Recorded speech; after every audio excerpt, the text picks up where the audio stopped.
Good morning, gamers. I am Gregory. This is 1 in 20 D&D.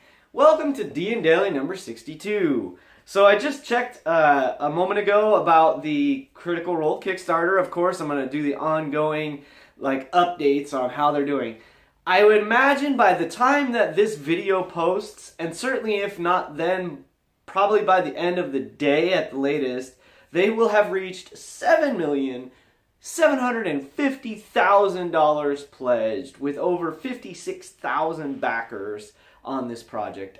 That is amazing, unbelievable success, and I just wish them loads and loads more. We're getting close to having 10 episodes. Right now it's at 8.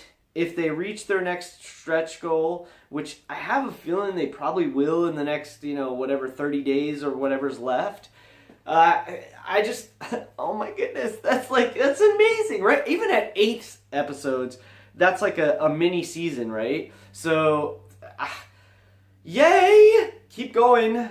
Let's hit 8.8 million. And I'll just keep you guys updated. I'm so excited about it. I can't even control myself sometimes. I think maybe tomorrow, on DnDaily tomorrow, I will possibly talk a little more about the cartoon and show you what I have going with that. I got the DVD a while back, or one of the DVDs. I don't think I have the whole series, but anyway, maybe we'll talk a little more about that tomorrow because I love cartoons. Grew up with them, and so more on that later. Stay tuned for that. Last night, so today is Thursday morning. Woohoo! It is Thursday! Critical Role tonight. So last night, Wednesday night, we played in the Kingdom of Magic, which is essentially, as I have mentioned, if not here, other places, is my sort of version of the Princes of the Apocalypse. And I have, after last night's game, I'm essentially realizing that I think I need to do more tweaking than I have been. And here's why. Last night, I introduced the characters to a Nikoloth. They had wandered through one of these underground mazes of caverns. They are currently in what is called the Air Node. And, well, let's just say, so the Nikoloth, he talk kind of like, he's a very, very demony, he's a fiend, right? He's this big green monster head and kind of talking like this. He was dark and sinister, and actually he was kind of like this guy that was a little smiley. I got to do a couple voices last night, which was fun. He's very smiley, like big toothy grin, leathery bat wings, and these Nikoloths are like shock troopers, if you will. They are incredibly loyal, powerfully built. Like, imagine some dude who's kind of got a beer belly, but it's all muscle. It's like just like thick old arms and chest and just massive. They generally carry a great axe, or even if they don't have their great axe, they have these long nasty claws, and in fact, if they hit you with their claws, they can cause you to start bleeding. You have to make a constitution check, and if you get cut, you can continue to bleed out because the wound is festering until you stop it with an action. So they can be these nasty creatures. They have innate abilities like teleportation, darkness, invisibility, and this kind of stuff. And I'm thinking to myself, I'm like, wow, I've got an arsenal. They've got a bunch of hit points. This is going to be a tough fight for the crew. We've taken the party back down to 4 characters again, which is sort of what it was before. We had some other players join with us, but their schedules have conflict. I've mentioned that already. And so we said, all right, well, let's just bring it back to the 4 characters, which is a nice, comfortable party size. And I'm thinking, okay, this is going to be a fight.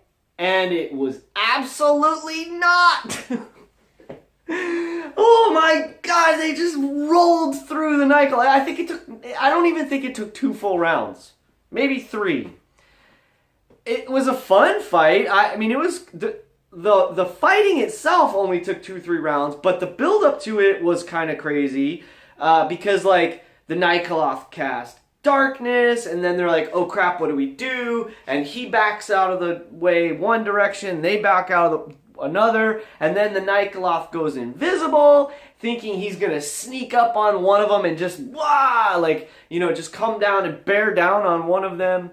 And I tend to do things where I'm like, okay, like, I'm just gonna let everything be random. So like, who's gonna attack? Let's have it be random.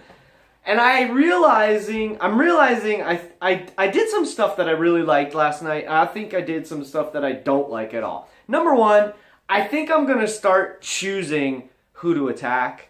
With what the creature, especially if it's an intelligent creature, I'm gonna decide what they're gonna do. Last night I had his attack be random because there's a bunch of foes in front of him, and what would he do? But I think that was a mistake. I think I should have chosen, the first character he saw was Kyra, who is our drow druid, right? And that was the first player character that this Nikoloth saw. I think he should have attacked her. I think he should have honed in on her and like made her the target of his aggression. And I was he's kind of a nasty guy. He's like a torturer. He wants to he's talking about how he's gonna, introduce them to new meanings of pain and such. And I should have focused in on her, but I didn't. I did it randomly. He attacked the party member. I attacked Kalen, our bard. Kalen is a pretty tough dude. He took the hit, and then he also saved on his Constitution save, so he didn't start bleeding. And then, one of our great characters who plays one of our great players who plays Farron, our sorcerer rogue, he mentioned, he kind of said after the fact, because I was like, oh my god, you guys just shred through everything I put in front of you, even if I think it's going to be like a challenge of a fight. And, he made a good point, which is kind of like, yeah, well, generally speaking, the action economy favors the players. And that is to say, what action economy? What the hell is that? The action economy is like, if you have one monster who has one action, and you have 4 players who have 4 actions, and in some cases, players get multiple actions. For instance, if you have a fighter in the party, they can action surge if they have that available. If you have a monk in the party, they can use their flurry of blows and so forth. If you have a sorcerer in the party, they can quicken a spell so they can make an action, like make an attack, like our roguey sorcerer does. He attacks with a short bow and then casts a spell because he's a tricky sorcerer as his bonus action. So it's like, it's just, for a DM, it can be very, very challenging. It was tons of fun. I had a great time. I hope the players had a great time. And here's what happened. I'm thinking it's going to be this big, stressful, challenging battle. It wasn't. And that led us to the aftermath. Because the Nikoloth was torturing other prisoners. And this gave the characters an opportunity to be the heroes yet again and release these prisoners. And that led to some fun role-playing with some NPCs. Again, I thought it was an interesting session. I had a good time last night. I think everybody had a good time.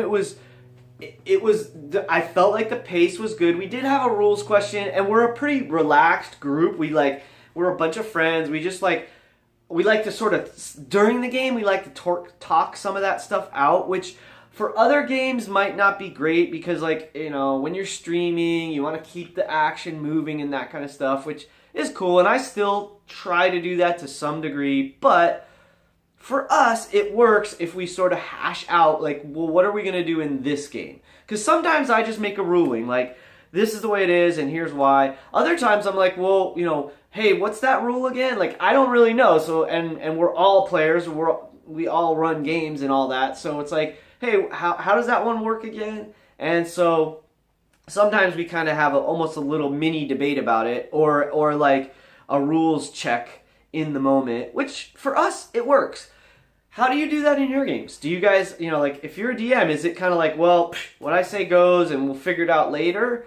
to keep the game moving, or do you like to like figure it out in the moment? For me, that's kind of where I'm at. I like to do that. That's not for everybody. And as I've said before, I kind of can be a rules lawyer. I've kind of admitted that. Like, rules are sort of important to me. The rules is written, but I still don't want it to interrupt the fun. And so I feel like we kept it flowing. I feel like we kept the game moving and had a good game last night. So hey, how do you handle that stuff? I'd love to know. Send me a comment. And by the way, if you haven't done it already, please subscribe. One last request. You know, you guys, it would hugely help me. Maybe not this one, maybe another one, but please share this. Please share it. If you get any value out of any of these, the ones you like, share them, please. Please. It'll help me grow. Anyway, enough. That was terrible because now I feel like I begged a little bit and I don't want to do that.